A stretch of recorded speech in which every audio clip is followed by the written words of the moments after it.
Besi yangu wewe unajua ikoje mama mia. Oh mama mia. Naumia na mawazo. Wapisheni hivi wasanii wapite wampe mkono alafu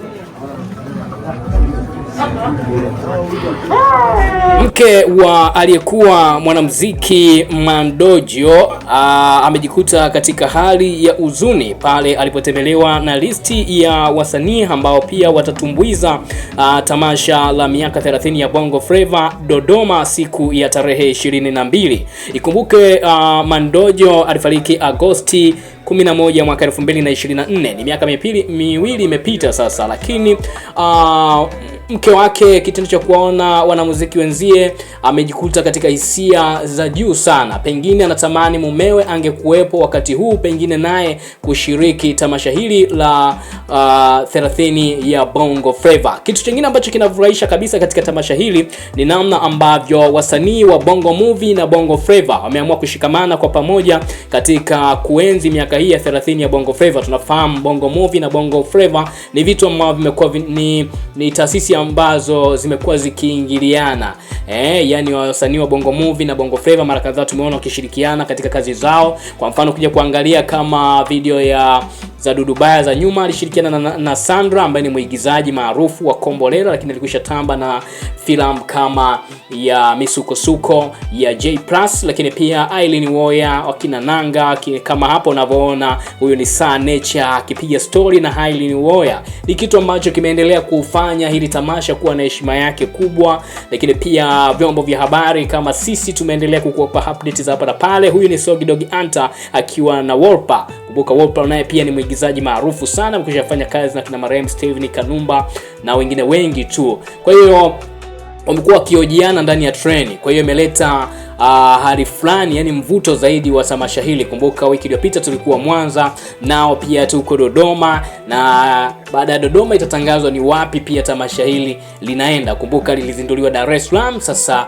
limeendelea kuzunguka mikoa mbalimbali. Kwa hiyo ubunifu wa tamasha hili umeendelea kuongezwa siku hadi siku. Kitendo cha kuwaita Bongo Movie, Bongo Flava, comedian kuungana kwa pamoja na vyombo vya habari vyote nchini ni jambo ambalo tunaamini kabisa tamasha hili litakuleta heshima kubwa, na ni wakati sasa wasanii kuendelea kuvuna mapato. Na ukija kurudi nyuma kabisa, wasanii hawa walikuwa wanategemea sana show miaka yao ya nyuma. Kwa hiyo kwao hii ni platform nzuri sana, au ni wakati mzuri sana, kwa sababu show ndizo ambazo tuliweza kuwafahamu. Walikuwa wakipita mikoani wakiuza CD, wakiuza kanda zile tape. Kina Juma Nature miaka hiyo alikuwa anauza tape. Banda cha simu hata video ilikuwa ni moja kati ya video za mwanzo ambapo watu walikuwa wamevaa vizuri, swag ilikuwa ni kubwa. Kwa hiyo nilifanikiwa kupata kijiji cha watu wanaojipenda penda. Nipe verse moja ile game. Kitu kidogo tu dhaifu. Besi yangu wewe unajua ikoje mama mia. Oh mama mia. Naumia na mawazo. Huyo ndio mnafiki. Oh mama. Protocol inazingatiwa, no kutukana, no matusi, sababu kwanza kuna vyombo vya habari vinarusha live. Channel ile iliyotokea Dar es Salaam ilikuwa kwenye motion ya kumpigania Mwenyezi Mungu, kumtetea Mwenyezi Mungu kwenye kuchukizwa na Sodoma na Gomora. Kwa hiyo ile haikuwa bahati mbaya wala haikuwa ni ulevi, bali hicho kitu nilipanga kufanya.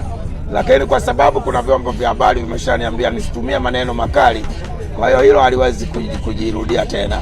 Lakini ujumbe kwa Mlimani City ulishafika. Kwa hiyo na Dodoma waheshimiwa watakuwepo, na sio tu waheshimiwa, Watanzania watakuwepo. Kwa hiyo watarajia show babu kubwa zaidi ya ile ya mwanzo. Waga mara nyingi siwezi kuelezea nitafanya nini. Ilivyo Mlimani City ilikuwa tofauti na mwanzo. Kuona Dodoma watarajia tutakuwa na tofauti.